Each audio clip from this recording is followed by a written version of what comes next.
네, 어머. 아유, 고맙습니다. 네. 마스크 벗고 할까요? 네. 여기까지 왔는데 생얼은 좀 보여드려야죠.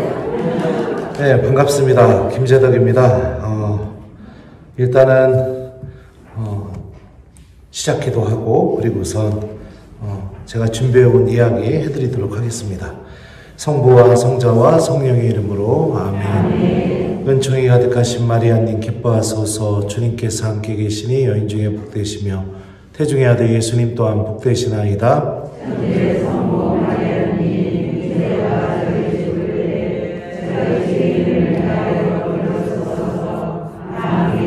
성부와 성자와 성령의 이름으로 아멘.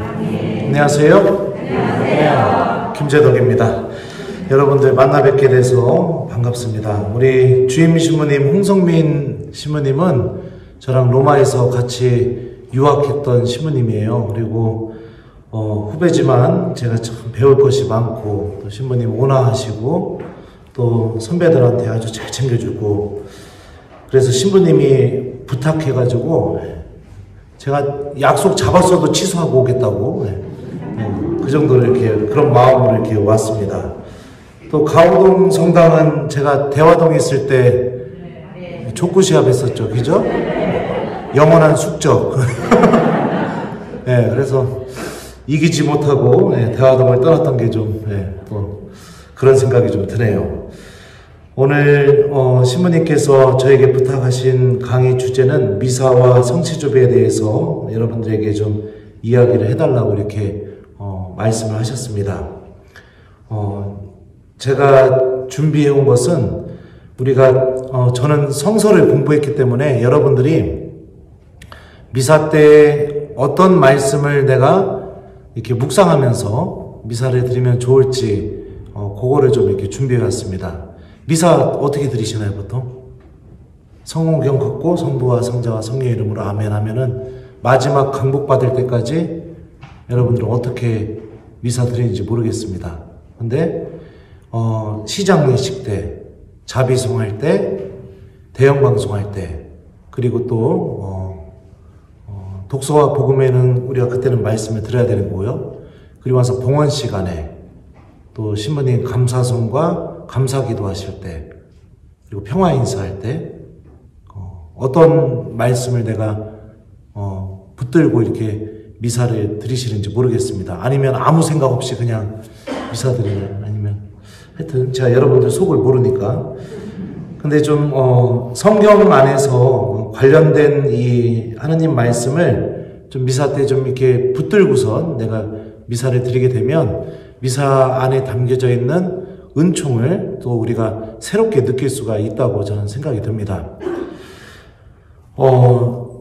우리가 특히 이 전례 현장에서, 근데 저는 어려운 얘기는 별로 하고 싶진 않은데요. 전례 현장에서 우리가 미사에 대해서 어떻게 이야기하고 있냐면, 이 지상에서 우리가 죽은 다음에 하느님 앞에 가게 되었을 때, 하느님 나라 가게 되었을 때 하늘나라에서 드리게 되는 천상전례를 미리 맛보는 순간이 바로 이 미사 시간이라고 그렇게 전례한정은 규정을 하고 있습니다. 그러니까 우리가 한 가지 사실을 알 수 있죠. 미사 드릴 때 환장해서 죽어버릴 것 같으면 하늘나라 가서도 환장해서 죽어버릴 것 같은 그런 느낌이 들 겁니다. 그죠? 미사 드리는 게 너무 지루하고 따분하면은 하늘나라에서 지내는 것도 너무 따분하고 지루하겠죠. 그죠? 또 미사 시간 내내 주보만 읽으면 하늘나라 가서 어떡할까요? 주보만 읽고 있을 겁니다. 그러니까 우리가 하느님의 신비를 미사 안에서 잘 느끼어야 신앙의 원동력이 생기게 되고, 또 내가 힘들고 어려울 때 예수님을 만나러 오는 그 놀라운 일이 나한테도 이렇게 이루어진다는 것을 체험할 수 있게 됩니다. 성호경을 그을 때 우리는 성부와 성자와 성령의 이름으로 아멘 이렇게 하면서 성호경을 이렇게 시작을 하게 됩니다. 그리고 나서 이제 신부님께서 하시는 말씀이 우리 주 예수 그리스도의 은총과 하느님의 사랑과 성령의 친교가 여러분 모두와 함께, 보통 이 말씀으로 여러분들에게 인사를 시작하죠. 성호경은요, 여러분들 삼위일체 하느님을 고백하는 순간입니다. 그리고 내가 성호경을 긋는 순간 내 몸에 십자가가 그어지는 그 놀라운 신비가 이루어지게 되는 겁니다. 특히 우리 주 예수 그리스도의 은총과 하느님의 사랑과 성령의 친교가 여러분 모두와 함께, 이 말씀은요, 코린토 2서 13장 13절의 말씀입니다. 제가 읽어드릴게요. 우리 주 예수 그리스도의 은총과 하느님의 사랑과 성령의 친교가 여러분 모두와 함께 있기를 빕니다. 이 코린토 2서에서 바오로 사도가 하셨던 말씀이거든요. 이 말씀이 그대로 미사 안에 오게 되었습니다.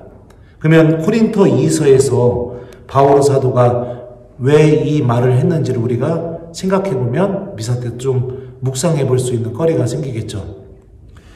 코린토 2서를 쓰게 된 배경은 코린토 교회 안에 거짓 사도들이 나타났습니다. 그래서 바울은 사도도 아니라고 이렇게 주장하기 시작했고, 그리고 바울의 가르침도 다 무시하는 그런 사람들이 나타나게 됐어요. 그래서 공동체가 분열이 일어나게 되었고, 그리고 하느님으로부터 서로가 일치하지 못하는 모습들이 이렇게 나타나게 되었습니다. 바오로 사도는 자신의 사도직에 대해서 어떻게 설명하냐면, 질그릇 속에 담겨져 있는 보물과도 같다. 나는 질그릇이다. 질그릇은 굉장히 볼품없는 그런 그릇이죠. 그 그릇에 하느님께서는 엄청난 힘이 담겨져 있는 사도직이라는 보물을 담아 놓으셨다. 그렇게 이야기하면서 코린토 신자들에게 자신이 받은 사도직에 대해서 설명을 합니다. 겉으로는 볼품없고 무능해 보이고, 그런 모습을 지니고 있지만 주님께서는 당신이 부르신 이들 안에 놀라운 힘을 담아 놓으시는 그 보물을 넣어주시는 게 이 코린토 2서에서 고백이 되고 있거든요. 미사 시간도 똑같습니다. 우리들 모두가 볼품없고 또 하느님 앞에서 자랑할 것도 별로 없고 그런 사람들입니다. 전부가. 하지만 주님께서는 그 놀라운 힘이 담겨져 있는 당신의 은총을 이 질그릇 같은 우리 안에 미사 시간에 이렇게 담아주시는 그런 신비를 드러내시죠. 그러니까 우리가 신부님과 이 인사를 하기 시작하게 될 때 여러분들 기억했으면 좋겠어요. 하느님께서 지금 엄청난 은총을 이렇게 볼품없는 내 안에 담아주신다. 그런 믿음과 함께 신부님과 이 시작 예식에서 하는 인사를 하면 굉장히 좋겠죠. 특히 또 우리 주 예수 그리스도의 은총이라는 표현은요, 또 성경의 다른 곳에서도 이렇게 등장하게 됩니다. 에베소서 1장 7절부터 8절을 보면요, 이렇게 얘기해요. 우리는 그리스도 안에서 그리스도의 피를 통하여 속량을 곧 죄의 용서를 받았습니다. 이는 하느님의 풍성한 은총에 따라 이루어진 것입니다. 하느님께서는 이 은총을 우리에게 넘치도록 베푸셨습니다. 하느님께서 넘치도록 예수님을 통해서 베풀어 주신 은총이 뭐냐면 죄의 용서라는 것을 에베소서에서 얘기하고 있거든요. 미사의 때 우리 주 예수 그리스도의 은총과 하느님의 사랑과 성령의 친교가 여러분 모두와 함께, 이 말을 들을 때 여러분들 기억하셨으면 좋겠습니다. 주님께서 나를 용서해 주신다. 그리고 주님께서 몇천 번이고 끊임없이 나를 용서하셔서 당신 나라로 나를 초대해 주고 계시다. 그런 생각을 좀 하면서 미사를 이렇게 시작하면 좋을 것 같아요. 또 하나님의 사랑이라는 표현도요, 요한복음 3장을 보면 하나님의 사랑이 어떻게 드러나는지에 대해서 잘 설명하고 있습니다. 하나님께서는 세상을 너무나 사랑하신 나머지 외아들을 내주시어 그를 믿는 사람은 누구나 멸망하지 않고 영원한 생명을 얻게 하셨다. 하나님께서 아들을 세상에 보내신 것은 세상을 심판하시려는 것이 아니라 세상이 아들을 통하여 구원을 받게 하시려는 것이었다. 이게 바로 하느님의 사랑이거든요. 나를 심판하지 않으시는 하느님, 예수님을 통해서 나를 구원하시려는 하느님, 그 하느님의 사랑의 주인공이 바로 나다. 이렇게 좀 기억하면서, 그러니까 어떤 것을 기억하시던 신부님이 우리 주 예수 그리스도의 은총과 하느님의 사랑과 성령의 친교가 여러분 모두와 함께 이렇게 인사를 하실 때 여러분들 세 가지만 기억하십시오. 첫 번째, 주님께서 엄청난 은총을 질그릇인 내 안에 담아주신다. 두 번째, 주님께서 예수님을 통해서 끊임없이 나를 용서하신다고 말씀하고 계시다. 세 번째, 주님께서 나를 심판받지 않게 만드시고 나를 구원받게 하시기 위해서 나를 초대하셨다. 이 세 가지를 기억하면서 신부님한테 또한 사제의 영과 함께 이렇게 대답하시면 시작부터 은총이 아주 충만해지는 그런 미사가 시작될 거라고 생각이 듭니다. 자, 그리고 나서 이 미사가 참회의식으로 들어가게 됩니다. 신부님이 이렇게 얘기하죠. 형제자매 여러분, 구원의 신비를 합당하게 거행하기 위하여 우리 죄를 반성합시다. 이 시간에 어떻게 하나요, 여러분들? 1번, 아무 생각 안 한다. 2번, 가만히 있는다. 3번, 내가 잘못한 걸 좀 고민한다. 찾아본다. 몇 번입니까? 뻥치시네. 진짜예요? 네. 그러면 아주 다행입니다. 왜냐하면 고백의 기도가 끝나고 나서요, 여러분들, 신부님이 이런 말씀을 하셔요. 전능하신 하느님, 저희에게 자비를 베푸시어 죄를 용서하시고 영원한 생명으로 이끌어 주소서. 이 말씀을 하실 때 고해성사로 반드시 용서받아야만 해결될 수 있는 죄들이 아닌 다른 죄들, 소재라고 하죠, 우리가 보통. 그 소재가 이 시간에 다 용서가 됩니다. 그래서 이 부분을 미사 경본에도 사죄경이라고 써 있습니다. 그러니까 내가 예를 들어서 죄미사를 빠졌거나 아니면은 또 바람을 폈거나, 가늠하지 마라. 또 뭐 어디 전보를 갔거나, 이런 대죄들이죠. 대죄들이 아닌 일상 안에서 내가 저지르는 크고 작은 죄들 있죠. 작은 죄들. 그런 죄들은 이 신부님이 이 사죄경을 이야기하는 순간 다 용서가 됩니다.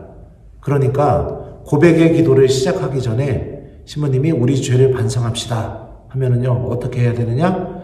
내가 하느님한테 용서받고 싶은 것들을 기억하시면 됩니다. 그리고 주님께서 나를 용서해 주신다. 아까 미사 시작할 때 우리 주 예수 그리스도의 은총이라고 하잖아요.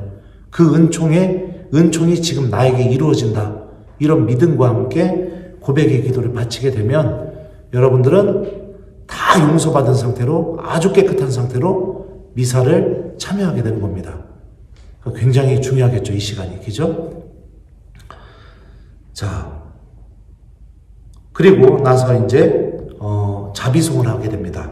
주님 자비를 베푸소서, 그리스도님 자비를 베푸소서, 주님 자비를 베푸소서. 주님 자비를 베푸소서, 복음서에서 굉장히 많이 나오는 표현이에요. 그리고 좀 더 원어에 가깝게 우리가 번역을 한다면 주님 저를 불쌍히 여겨주십시오. 이런 의미가 담겨져 있습니다. 주님 자비를 베풀어 주십시오. 이 말을 보통 누가 했을까요? 복음서에서요? 맞아요. 병자들, 죄인들, 구원에서 멀리 떨어져 있다고 생각하는 사람들, 그 사람들이 주님 자비를 베풀어 주십시오. 이 말 한마디로 눈이 뜨이게 되고요, 귀가 열리게 되고요, 또 하나님의 말씀을 듣게 되고요, 예수님이 이 주님 자비를 베풀어 주십시오, 이렇게 청하는 이들에게 마지막으로 항상 하셨던 말씀이 너는 구원을 받았다. 내 믿음이 너를 구원하였다. 이런 이야기를 해주셨어요. 그러니까 우리들도 자비송을 바칠 때 병자들이, 또 죄인들이 예수님을 애타게 찾는 그런 마음으로 우리가 이렇게 자비송을 바치면 좋겠죠. 내가 예수님을 만난 사람들의 주인공이다. 지금 내가 예수님을 만나려고 주님께 외치고 있다. 그런 마음으로 하면 좋겠죠. 하혈하던 여인이 속으로 생각을 하잖아요. 내가 접은 옷자락에 손이라도 대면 구원받겠지. 이런 마음으로 사람들이 예수님을 막 밀치고 있을 때 뒤로 가서 예수님 옷자락에다가 손만 댔는데 어떻게 됩니까? 병이 다 낫게 되죠. 그리고 나서 예수님한테 들었던 이야기는 딸아, 내 믿음이 너를 구원하였다. 평안히 가거라. 이런 말씀을 듣게 됩니다. 그러니까 이 자비송을 바칠 때는 나도 그런 마음으로 내가 예수님 옷자락에 내 믿음의 손을 댄다. 이런 마음으로 예수님을 찾는 마음으로 그런 마음으로 자비송을 바치면 좋을 것 같습니다. 대영광송은요. 하늘 높은 데서는 하느님께 영광, 땅에서는 주님께서 사랑하시는 사람들에게 평화. 이렇게 신부님이 노래로 이렇게 하죠. 하늘 높은 데서는 이거 아닌데 뭐죠? 우리 김한승 신부님. 네. 하늘 높은 데서는 하느님께 영광 맞나요? 네. 이렇게 하면은 이제 우리가 그걸 받아가지고 땅에서는 주님께서 사랑하시는 사람들에게 평화 이렇게 이야기를 하는데 이 말씀이 어디에 등장하냐면 루카복음 2장에 등장하는 말씀입니다. 바로 예수님 성탄 때 천사들이 목동 앞에서 선포했던 말씀이에요. 제가 한번 읽어드리겠습니다. 지극히 높은 곳에는 하느님께 영광, 땅에서는 그분 마음에 드는 사람들에게 평화. 자, 예수님이 탄생하시고 예수님이 이 땅에 내려오시게 되자 천사들이 처음으로 외친 말이 바로 우리 대영광송에서 고백하는 첫 마디입니다. 그러니까 지금까지 1년에 이 미사 안에서 기억되는 하느님 말씀들을 잘 생각해 보셨으면 좋겠어요. 내가 이 하느님 용서의 주인공이다. 내가 하느님 사랑의 주인공이다. 이 사실을 통해서 우리가 어떻게 되죠? 자비송에서 예수님을 붙드는 마음으로 주님 자비를 베풀어 주십시오. 이렇게 청하게 되고 그러자 어떻게 됩니까? 예수님이 탄생하셨다는 그 기쁨이 담겨져 있는 이 말씀이 우리에게 장엄하게 선포가 되게 되죠. 주님께서 내 안에 들어오셨다. 이 대영광송은 그거를 내가 기억해야 됩니다. 특히 루카복음에 보면은 이렇게 이야기해요. 천사들이요. 두려워하지 마라. 보라, 나는 온 백성에게 큰 기쁨이 될 소식을 너에게 전한다. 오늘 너희를 위하여 다윗 고을에서 구원자가 태어나셨으니 주 그리스도이시다. 너희는 포대기에 쌓여 구유에 누워있는 아기를 볼 터인데 그것이 너희를 위한 표징이다. 이렇게 말하고 있습니다. 구유에 누워있는 아기가 너희를 위한 표징이랍니다. 그러니까 구유에 누워있는 아기가 메시아가 하나님의 아드님이 우리와 함께 계시다는 것을 알아볼 수 있는 표징이래요. 구유가 뭡니까? 여물통이에요. 여물통. 이게 요셉과 마리아가 이게 정상적인 행동이라고 생각하십니까? 애 낳자마자 포대기에 싸가지고 여물통에다가 애를 뉘어놓는 게 정상적인 행동이라고 생각하세요? 여러분들 애 낳아가지고선 옛날에 우리 엄마는요 어떻게 했냐면 저 태어나가지고선 이모들 그 다음에 큰엄마들 저희 집에 와서 저 만지려고 하면 어머니가 뭐라고 했냐면 손 닦고 오라고 닦고 와서 만지라고 그랬답니다. 예. 보통 그게 엄마의 마음이지 않을까요? 근데 애를 낳는데 여물통에다가 애를 포대기에 싸서 낳았다. 이거는 좀 우리가 상식 밖의 행동이죠. 이렇게 표현된 거는 여러분들 복음서 저자의 아주 특별한 의도가 담겨 있는 겁니다. 여물통. 제가 옛날에 돼지 농장 가서 똥 치워봤었는데 깨끗한 여물통은 한 번도 본 적이 없습니다. 그 먹을 것, 사료 찌꺼기 다 묻어있고 냄새나고 탈이 나려고 물론 그 여물통을 닦아가지고선 예수님을 낳겠죠. 거기다가 닦아도 여물통은 여물통입니다. 그게 무엇을 의미할까요? 예수님이 어디에 함께 계시는지를 루카복음 알려주고 싶은 겁니다. 가장 더러운 곳에, 가장 냄새나는 곳에, 가장 볼품없는 곳에, 그곳에 주님께서 찾아오셔서 당신의 거처로 그곳을 삼음으로 인해서 가장 더러운 게 가장 거룩한 것으로 변화되게 만드는 그 신비를 드러내죠. 이게 성탄의 신비예요. 우리가 대영광송을 노래하게 될 때 그 신비가 우리 안에도 그대로 이루어지게 됩니다. 내 마음의 여물통, 여러분들 여물통 하나씩 갖고 있지 않나요? 더러운 거. 하나님께서 들추기만 하면 고개를 들 수 없었던 그런 내 마음의 여물통. 냄새나고 보여주기 싫고, 거기에 주님께서 당신의 거처로 삼으신다. 대영광송을 우리가 노래를 부를 때는 이 성탄의 신비를 잘 기억하면서 노래를 불러야 됩니다. 이렇게 볼품없는 내가 하나님의 거처가 되는구나. 그리고 이렇게 드러낼 게 아무것도 없는 내 안에 예수님께서 함께 계시는구나. 이거를 기억하면서 대영광송을 부르면 어떻게 될까요?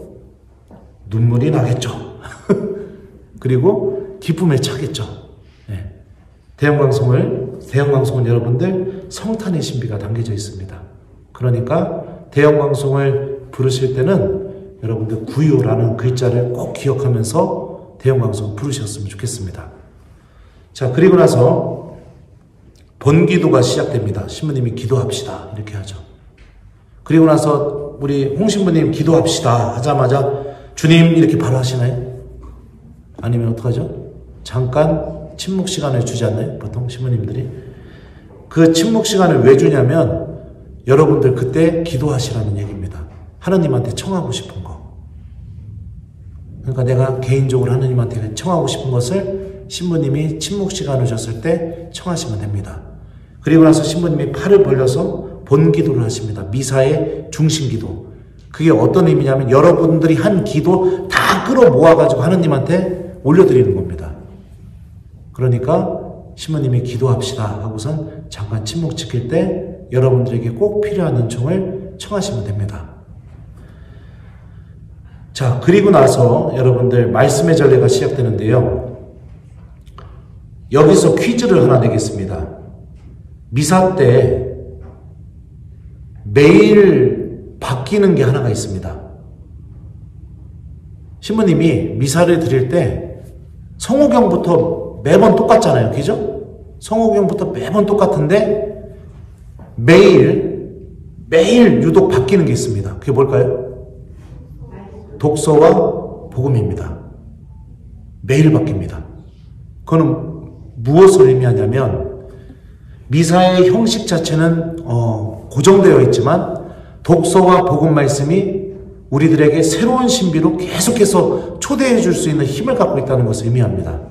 그러니까 독서와 복음 말씀을 듣지 않으면 너무 죄송하지만 그 사람은 그날 하나님께서 주시는 은총을 체험하기가 굉장히 어렵습니다. 독서와 복음 말씀이 열쇠라고도 여러분들 생각하시면 좋을 것 같아요.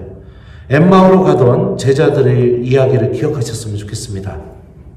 제가 좀 한번 읽어드리겠습니다. 그렇게 이야기하고 토론하는데 바로 예수님께서 가까이 가시어 그들과 함께 걸으셨다. 그들은 눈이 가리어 그분을 알아보지 못하였다. 그리고 이어서 모세와 예언자로부터 시작하여 성경 전체에 걸쳐 당신에 관한 기록들을 그들에게 설명해 주셨다. 그러자 그들은 저희와 함께 묵으십시오. 저녁때가 되어가고 날도 이미 저물었습니다 하며 그분을 붙들었다.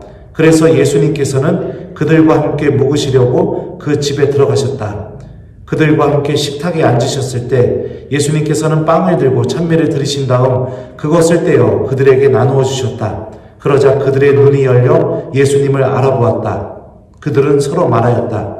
길에서 우리에게 말씀하실 때나 성경을 풀이해 주실 때 속에서 우리 마음이 타오르지 않았던가. 엠마오로 가는 이 제자 이야기를 여러분들 잘 살펴보면 제자들이 예수님께서 빵을 쪼갤 때 알아볼 수 있게 된 결정적인 고백이 무엇이냐면 길에서 우리에게 말씀하실 때나 성경을 풀이해 주실 때 속에서 우리 마음이 타오르지 않았던가. 바로 이 고백 안에 담겨 있습니다. 말씀이 여러분들 가슴 안에서 타는 듯한 느낌을 체험시켜줘야 됩니다.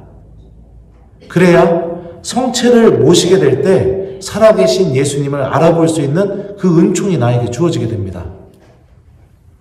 하나님의 말씀을 듣지 않고 미사를 드리게 되면요, 주님께서 성체를 통해서 당신의 현존을 드러내실 때 그때도 결국에는 눈먼 상태로 아무것도 느끼지 못하는 상태로 그냥 그 성체를 모시게 됩니다. 그러니까 결정적인 그 관건이 어디에 달려있느냐? 들음에 달려있는 겁니다. 그러니까 미사 때 독서와 복음 말씀이 내 마음을 불태울 수 있도록 내가 준비를 잘해야겠죠. 그럼 어떻게 준비해야 될까요? 전날 한번 읽어보시고, 그죠? 그리고선 성당에 오셔서 1번, 여러분들 미사 드릴 때, 자, 성당에 어떻게 오는 게 올바릅니까? 1번, 30분 전에 온다. 2번, 5분 전에 온다. 3번, 입당 선거와 함께 나도 신부님 입당할 때 나도 같이 입당한다. 4번, 봉헌 시간에 들어온다. 자, 어떤 게 올바로 미사 드리는 걸까요? 맞아요. 1번이에요. 이따가 성취접에 대해서도 얘기하겠지만 성당에 좀 일찍 오셔서 내가 어젯밤에 읽었던 이 독서와 복음 말씀을 그대로 성당 이 성체 앞에 앉아서 조용히 다시 한번 읽어보시면서 주님께서 이 말씀으로 나에게 어떤 이야기를 하고 싶어 할까? 이거를 묵상하는 시간을 반드시 가져야 됩니다. 그게 없으니까 어떻게 됩니까? 독서가 하나도 기억 안 나요. 복음도 하나도 기억 안 나요. 그죠? 그러니까 성체 모실 때도 어떻게 됩니까? 성체 딱 모시고 나서 돌아가지고 자리에 앉아서 예수님, 다음 주에 제 아들 수능 봅니다. 잘 좀 볼 수 있게 해주십시오. 그렇게 기도한다면 어떻게 합니까? 성가 부르던가 아니면 주보 읽던가, 네. 그렇게 하고 있습니다. 하나님의 신비를 우리가 그렇게 대하고 있어요. 그러니까 미사 안에서 기쁨을 얻지 못하는 겁니다. 어제 복음이었죠. 예수님이 뭐라고 하셨죠? 나더러 주님 주님 한다고 모두가 다 하늘나라에 들어가는 것이 아니다. 하늘에 계신 내 아버지의 뜻을 실행하는 일하야 들어갈 수 있다. 그렇게 말씀하십니다. 그리고 나서 하늘에 계신 내 아버지의 뜻이 무엇인지에 대해서 예수님이 이어서 얘기해 주죠. 내 말을 듣고 실행하는 이는 반석 위에 집을 짓는 것과 같다. 그러니까 하나님의 뜻을 실천하는 게 뭐냐? 예수님의 말을 듣고 실천하는 게 하나님 아버지의 뜻을 실천하는 것과 같은 것이고, 그게 내가 반석 위에 집을 짓고 구원이라는 하나님의 은총이라는 반석 위에 집을 짓고 내가 하나님 나라를 준비하는 사람이 되는 거죠. 그러니까 여러분들 논리적으로 생각해보면, 제가 어제 본당에서도 강론했었는데요. 복음 말씀을 기억하는 거는요, 여러분들 단순히 열심한 신앙생활을 위해서 기억하는 거 아니에요. 그건 내 구원하고 직결되어 있는 겁니다. 내가 하나님의 말씀을 기억하고 실천하지 않으면 어떻게 되느냐? 나는 언제까지 주님 이런 신앙인인 겁니다. 하나님의 말씀을 기억하고 실천해야 내가 하나님 나라를 준비하는 신앙인이 되는 것입니다. 그러니까 독서와 복음 말씀을 듣는 시간은요, 내 구원하고 직결되어 있는 시간입니다. 얼마나 중요한 시간이겠어요. 그죠? 그러니까 미사 전에 오셔서 하나님께서 이 말씀으로 나에게 어떤 이야기를 하실까? 내가 곰곰이 성모님처럼 곰곰이 되새겨보고, 그리고 나서 미사가 시작되었을 때 이 말씀을 잘 들으십시오. 그리고 나서 신부님이 강론을 통해서 하나님께서 나에게 어떤 말씀을 하시는지를 이야기해 주십니다. 그 강론 시간도 귀담아 들어야겠죠. 그죠? 자, 그리고 나서 우리가 보통 빨리 하고 성체조배로 넘어가야 되는데, 신앙 고백, 사도신경을 이렇게 고백하게 됩니다. 천주교는 무엇을 믿는 종교인가요? 이렇게 질문받으면 여러분들 어떻게 하시겠어요? 천주교는 뭐 믿어? 1번 신부님, 2번 수녀님, 3번 성모 마리아. 몇 번이에요? 답이 없죠. 그죠?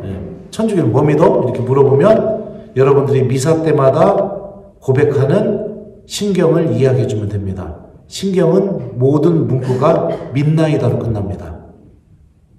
내가 무엇을 믿고 있는지가 신경 안에 그대로 다 들어있어요. 그러니까 신경을 통해서 내가 무엇을 믿고 있는지를 확인하는 시간이 돼야겠죠.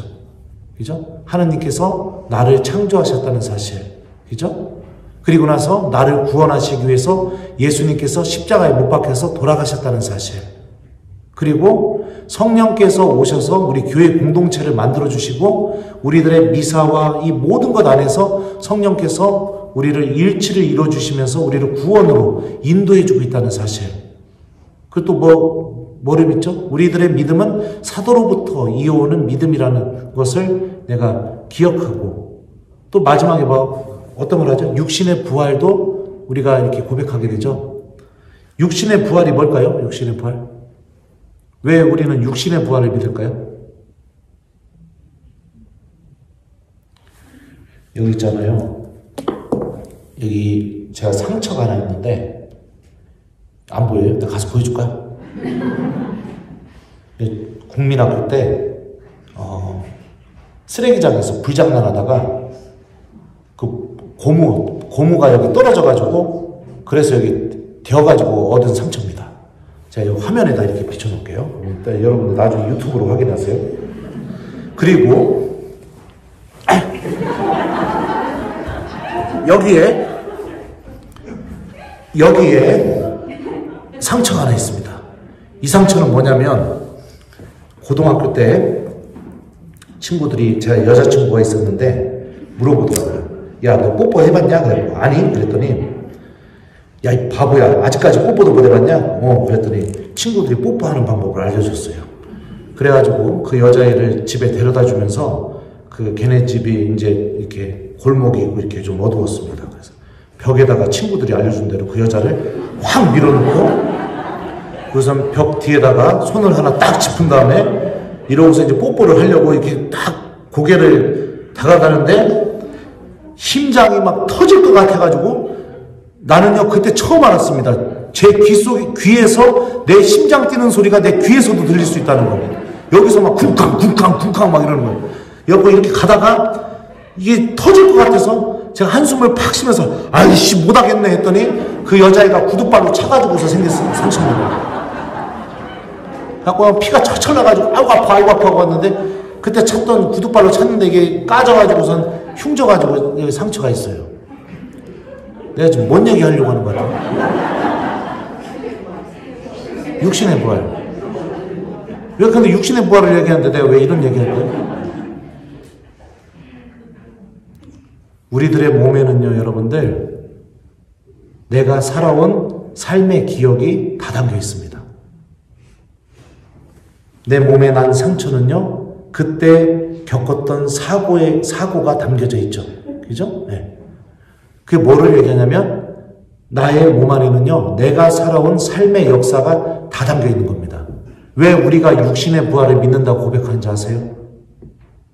나의 삶의 모든 역사가 하느님의 구원의 대상이기 때문에 그렇습니다. 내가 태어나서 하느님 나라 가기 전까지 살아왔던 삶의 모든 시간이 하느님 구원의 대상이라는 겁니다. 내가 죄를 저질렀던 순간도 하느님께 믿음을 드리면서 열심히 신앙생활 했던 그 순간도 전체가 다 하느님 구원의 대상이라는 거예요. 하느님은 내가 막 좋은 것만 보여드리고 그게 아니라는 겁니다. 그러니까 내가 세상에서 첫 숨을 쉰 순간부터 마지막 숨을 내쉬는 순간까지 다 소중한 겁니다. 그걸 다 구원하고 싶은 겁니다. 나라는 존재 자체를. 그래서 육신의 부활을 믿는다고 사도신경 때 고백하는 거예요. 그러니까 여러분들 신경 안에서 내가 이런 놀라운 사실을 믿고 있는 사람이라는 것을 확인하는 시간이 돼야겠죠. 그냥 전능하신 천주성부 신부님이 하면 천주의 창조주를 믿나이다. 그의 아들 우리 주 예수 그리스도 이렇게 그냥 앵무새처럼 하는 게 아니라 내가 한 단어 내뱉을 때 내가 이 사실을 믿고 있는 사람이다. 이 신비의 주인공이다. 이런 마음으로 여러분들 사도신경을 해야겠죠. 미사 때. 그러면 미사가 얼마나 여러분들 은총의 도가니인지 모릅니다. 자, 그리고 나서 여러분들 이제 봉헌 시간이 이루어지게 됩니다. 봉헌 시간에 신부님이, 여러분들은 봉헌하실 때 신부님 어떻게 하시나요? 1번, 봉헌이 다 끝날 때까지 자리에서 가만히 앉아 계신다.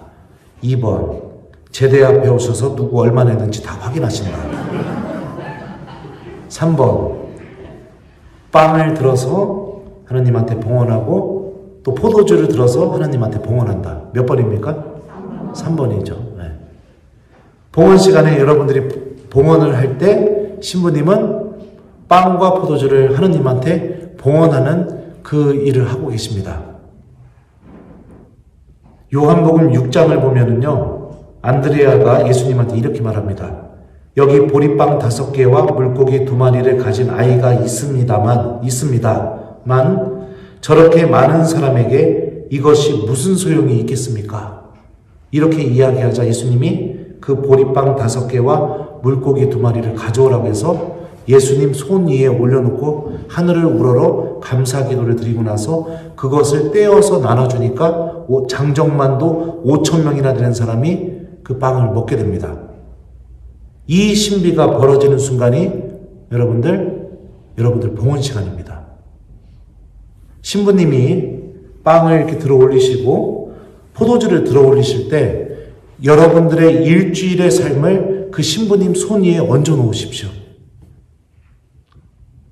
주님, 그러니까 봉헌하러 나오시면서 그렇게 기도하셔야 돼요.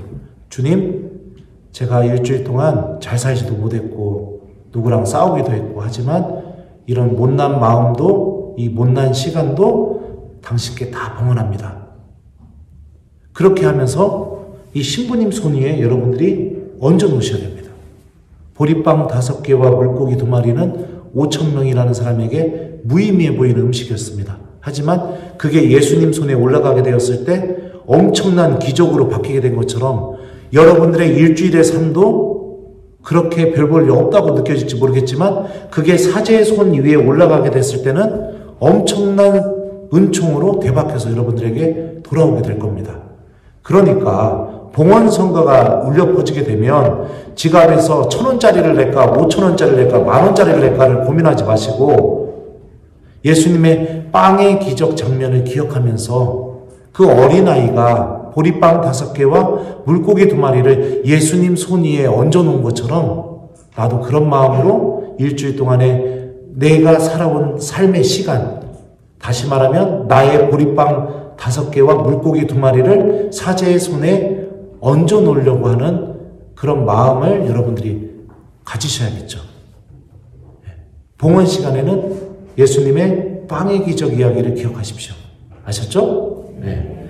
자, 그리고 나서 봉헌 성가가 끝난 다음에 감사송이 시작되게 됩니다.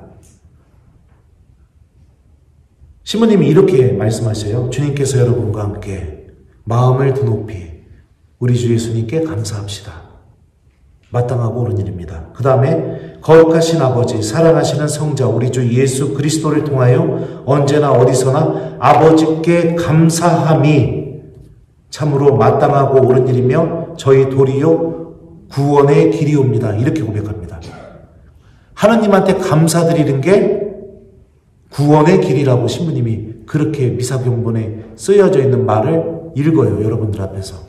그러니까 감사드리는 게 내가 구원을 얻을 수 있는 길이라는 것을 확인하는 시간입니다.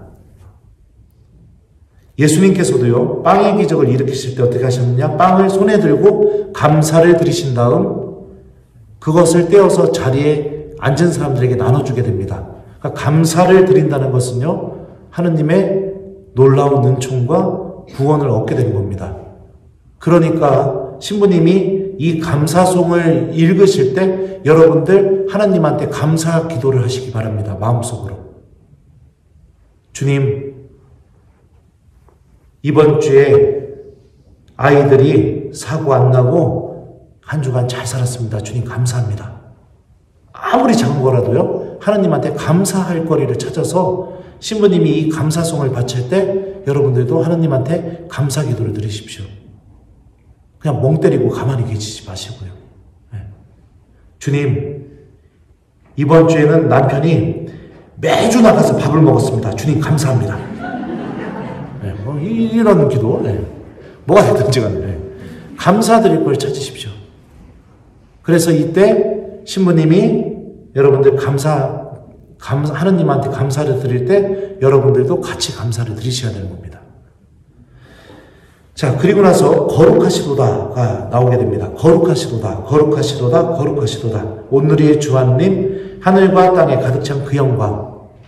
이것도요, 여러분들, 어디에 나오는 편이냐면요, 묵시록에 나오는 편이에요. 묵시록 4장에 이런 편이 있습니다. 거룩하시다, 거룩하시다, 거룩하시다. 전능하신 주 하느님, 전에도 계셨고, 지금도 계시며 또 앞으로 오실 분. 묵시록 4장은요, 천국이 딱 열리고 나서 요한이 처음으로 천상세계를 바라보게 되었을 때 하느님 어자 앞에 앉아 있었던 4개의 생물이 하느님을 찬양하면서 했던 말이 바로 여러분들이 거룩하시도다, 그 노래에 담긴 그 말입니다. 이게 무엇을 의미하느냐? 이 순간부터 여러분들 천국문이 열리고 이 제대가 천상하고 연결이 된다는 것을 의미합니다. 여기가 바로 하느님의 옥자이고 여러분들은 이미 천국에서 이 천상제례에 참여한 그 구원받은 사람들이 된다는 것을 의미해요. 그러니까 거룩하시도다를 부르실 때는 여러분들, 아, 하늘 문이 열렸구나. 주님께서 이제 정말로 여기에 계시면서 당신의 현존을 드러내시는구나. 이런 마음을 생각하면서 거룩하시도다를 해야겠죠.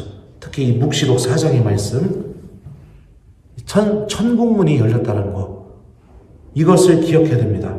또 거룩하시도다 후반부는 이렇게 고백이 돼요. 높은 데서 오산나, 주님의 이름으로 오시는 분 찬미 받으소서. 높은 데서 오산나.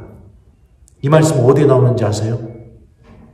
예수님께서 예루살렘 입성할 때 아이들이 종려나무 가지를 들고 또 길에 겉옷을 깔면서 군중들이 예수님을 향해서 외쳤던 그 환호 소리가 바로 이 거룩하시도다 후반부에 나오는 편입니다. 제가 읽어드리겠습니다. 수많은 군중이 자기 겉옷을 길에 깔았다. 또 어떤 이들은 나뭇가지를 꺾어다가 길에 깔았다. 그리고 앞서가는 군중과 뒤따라오는 군중이 외쳤다. 다윗의 자손께 호산나. 주님의 이름으로 오시는 분은 복되시어라. 지극히 높은 곳에 호산나. 예수님이 예루살렘에 들어가듯이 내 마음 안에 이제 들어오시는 순간입니다. 예루살렘은 어떤 곳이었죠? 예수님을 십자가에 못 박아서 죽여버린 곳입니다. 그렇게 받아들이지 않고 거부하고 심지어 예루살렘을 바라보면서 눈물까지 흘리고 예수님이 그러셨죠. 그럼에도 불구하고 예수님은 그 예루살렘에 들어오셔서 당신의 십자가 희생제사를 하시고 그리고 나서 부활의 신비를 예루살렘에서 드러내셨습니다. 그 일과 똑같은 일이 우리가 거룩하시다를 부르는 순간에 우리 안에서도 이루어지게 되는 겁니다. 주님께서 내 마음의 예루살렘 안으로 들어오시는구나. 이렇게 여러분들 생각하면서 이 거룩하시다를 불러야겠죠. 자, 그러니까 거룩하시다 부를 때는 여러분들 묵시록 말씀, 천국문이 열렸다는 사실을 기억하시고, 두 번째는 그럼에도 불구하고 내 안에 예수님께서 들어오신다는 사실. 내가 아무리 죄짓고 지금 고해성사 못 봐가지고 영성치도 못하는 상태로 미사를 드린다 하더라도 그럼에도 불구하고 그런 나에게도 예수님이 들어오신다는 사실. 이 두 가지를 기억하면서 거룩하시도다를 불러야겠죠. 자, 그리고 나서 이제 성체성사가 이루어지게 됩니다. 빵을 축성하고 그 다음에 포도주를 축성하게 될 때 마지막에 이 말씀이 울려 퍼지게 됩니다. 너희는 나를 기억하여 이를 행하여라. 그러니까 성체성사 시간에는 어떤 시간이냐면 바로 예수님을 기억하는 순간입니다. 그럼 예수님의 무엇에 대해서 기억해야 되는가? 저는 여러분들에게 바로 성체성사의 신비가 무엇인지를 잘 설명해 줬던 요한복음 13장을 기억하시기를 권고해 드리고 싶습니다. 요한복음은 성찬 제정문이 나오지 않고요. 성찬 제정문이 있는 곳에 예수님의 세종례 이야기를 넣고 있습니다. 그게 뭐냐면 성체 성사의 신비가 무엇인지를 설명해 주고 있는 거죠. 그게 뭐냐? 예수님이 가장 더러운 것을 다 닦아주는 거. 이게 바로 성체 성사의 신비입니다. 주님께서 나의 가장 더러운 것을 다 닦아주신다. 이 시간을 통해서. 그리고 세종례 때 예수님께서 하셨던 말씀이 있죠. 서로 사랑하여라. 내가 너희를 사랑한 것처럼 너희도 서로 사랑하여라. 내가 너희를 사랑한 것처럼. 주님께서 그렇게 가장 더러운 부분을 다 닦아주시고 나를 위해서 목숨까지 다 바쳐서 그 사랑을 보여주신 것처럼 나도 그 사랑에 부르심을 받은 사람이라는 거. 그래서 신부님이 성체 축성하실 때 이 말씀을 기억했으면 좋겠습니다. 내가 너희를 사랑한 것처럼 너희도 서로 사랑하여라. 특별히 용서하지 못하는 사람들, 또 나에게 상처 준 사람들, 이 신부님이 성체 올리시고 성작 올릴 때 예수님한테 그렇게 기도했으면 좋겠어요. 주님, 이들도 사랑할 수 있게 도와주십시오. 주님, 제가 이 미움에서 벗어날 수 있게 해주십시오. 주님, 제 안에 당신의 사랑이 머물 수 있게 해주십시오. 이 말씀과 함께 그런 기도를 하셨으면 좋겠습니다. 자, 그리고 나서 성체 축성이 끝난 다음에 신부님이 막 혼자서 기도를 하셔요. 그죠? 자, 주님, 온 세상에 널리 퍼져 있는 교회를 생각하시어 교황 프란치스코와 저희 주교 아우구스티노와 스테파노와 이러면서 막 기도를 하시잖아요. 이럴 때도 여러분들 가만히 계시면 안 되는 겁니다. 주님, 온 세상에 널리 퍼져 있는 교회를 생각하시어 신부님이 이렇게 기도하시면 이때 여러분들 본당을 위해서 기도하십시오. 교회를 생각하시어 할 때요.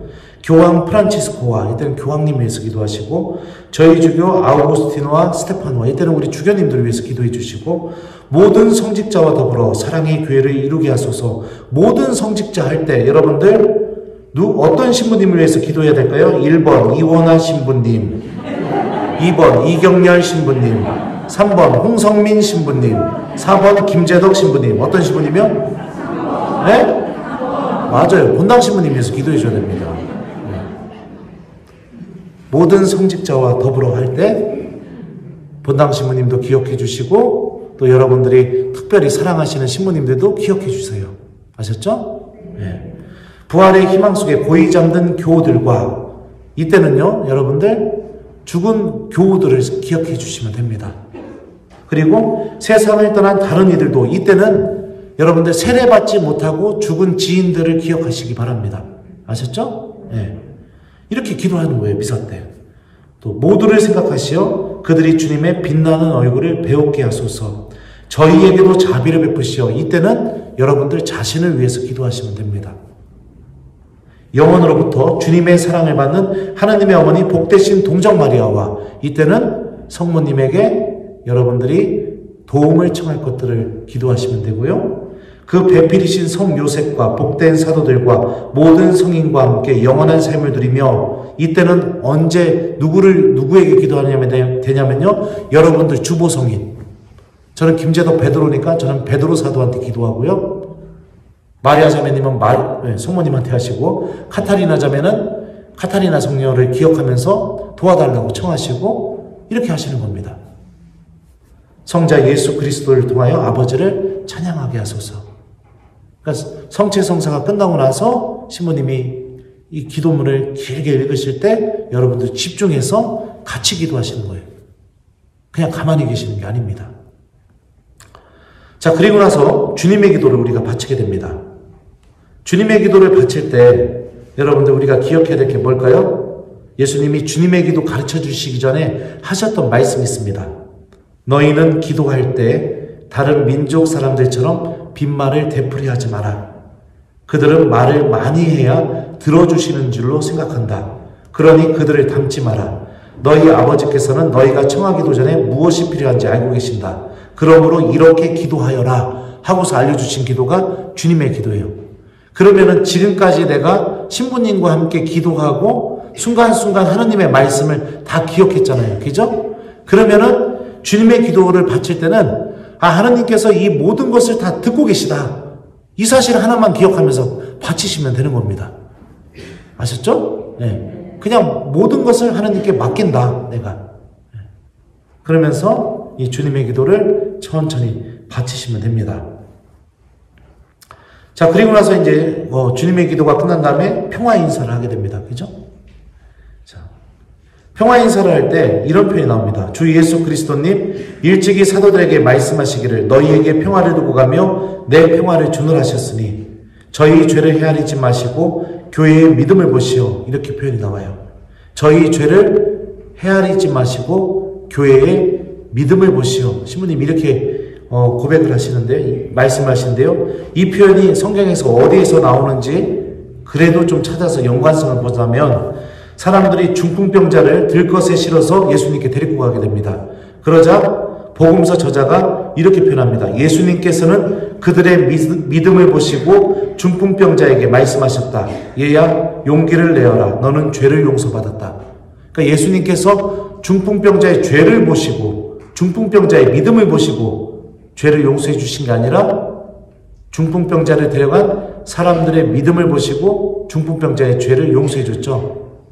똑같은 겁니다.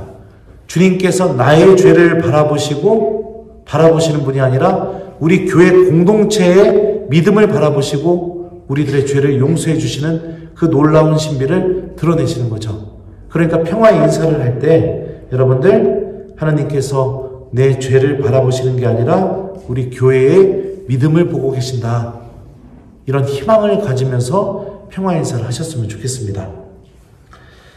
자, 그리고 평화는 또 예수님 부활의 첫 인사기도 하죠. 그죠? 그러니까 내가 누군가에게 평화의 인사를 해준다는 것은요, 그 사람에게도 예수님 부활의 신비가 드러나기를 같이 빌어주는 것과 같은 거죠. 그러니까 많은 분들에게 평화 인사를 할 수 있도록 해보셨으면 좋겠어요. 자, 그리고 나서 이제 하느님의 어린 양을 고백하게 됩니다. 하느님의 어린 양, 우리가 노래를 부르게 되죠. 그리고서 신부님이 성체를 들어올리면서 이렇게 얘기합니다. 보라, 하느님의 어린 양, 세상의 죄를 없애시는 분이시니 이 성찬에 초대받은 이는 복되도다. 이렇게 하죠. 이 말씀이 어디에 나오냐면 요한복음 1장에 나옵니다. 세례자 요한이요, 제자들과 함께 있었었는데 예수님이 지나가시자마자 제자들에게 이렇게 얘기합니다. 보라, 세상의 죄를 없애시는 하느님의 어린 양이시다. 그리고 나서 제자들은 그 목소리를 듣고 어떡합니까? 예수님을 쫄래쫄래 쫓아갑니다. 그러니까 예수님 뭐라고 하시죠? 무엇을 찾느냐? 그러니까 제자들이 랍비 어디에 묵고 계십니까? 그러니까 예수님 뭐라고 대답하시죠? 와서 보아라. 그리고 나서 예수님과 함께 하루를 보내고 난 뒤에 그 사람들은 예수님의 제자로 바뀌게 됩니다. 이 신비가 이루어지는 순간이 신부님이 성체를 들어올리고 보라, 하느님의 어린 양 이렇게 해주는 순간입니다. 이 순간에 신부님은 여러분들에게 세례자 요한이 되는 겁니다. 여러분들은 이 목소리를 듣고 세상의 죄를 없애시는 그 하느님의 어린 양이시다. 신부님은 세례자 요한처럼 이렇게 이야기해주고, 그러면 여러분들은 어떻게 해야 되겠어요? 제자들이 했던 것처럼 예수님께 가서 예수님과 함께 머무는 시간을 가져야겠죠. 그 시간이 바로 영성체 시간입니다. 내가 주님과 함께 머무는 시간. 자, 그러면 여러분들은 또 대답을 어떻게 합니까? 주님, 제 안에 주님을 모시기에 합당치 않사오나 한 말씀만 하소서. 제 영혼이 곧 나으리다. 이거는요, 여러분들 이번 주 월요일 복음에도 나왔었어요. 백인대장이 예수님께 했던 고백입니다. 주님, 저는 주님을 제 지붕 아래 모실 자격이 없습니다. 그저 한 말씀만 해주십시오. 그러면 제 종이 나을 것입니다. 이렇게 대답하자 예수님이 이렇게 말씀하십니다. 내가 진실로 너희에게 말한다. 나는 이스라엘의 그 누구에게서도 이런 믿음을 본 일이 없다. 그러니까 우리들도 백인대장처럼 예수님의 말씀 한마디로 구원받을 수 있다. 이 사실을 신부님이 들어올린 성체를 바라보면서 고백하는 겁니다. 자, 그러면 여기서 미사가 우리에게 주고 있는 메시지를 알아들을 수 있죠. 신부님은 세례자 요한처럼 성체를 들어올려서 여러분들에게 예수님한테 가서 예수님과 함께 시간을 머무십시오 라고 초대하고 있고, 여러분들은 그런 성체를 바라보면서 뭐라고 하냐면 한 말씀만 하십시오. 제 영혼이 곧 나으리다. 그러면은 여러분들 미사가 여러분들에게 뭐를 요구하는 것 같습니까? 영성체 시간에? 어떤 것이 예수님과 함께 머무는 시간을 갖는 겁니까? 뭐라고 얘기해요? 예수님한테 한 말씀만 하소서 하라고 하잖아요. 그러니까 영성체 시간에는 여러분들 말씀을 듣는 시간이 돼야겠죠. 다시. 아닌가요?